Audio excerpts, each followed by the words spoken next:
Catrin, dwi wedi chwarae rhan Ann. Dyma'r tro cyntaf i weithio efo'r Theatr Genedlaethol.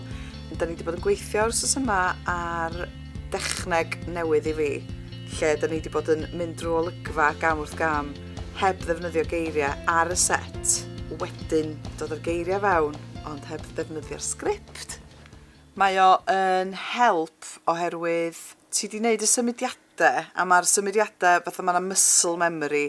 Mae hein i'n gwneud ti gofio lle wyt ti'n yr olygfa a beth ydy dy nod di. Ac wedyn mae hynny'n helpu ti gofio'r sgript. Wedyn mae'n ffordd eitha organig o weithio, a mae'n gwneud synwyr i fi.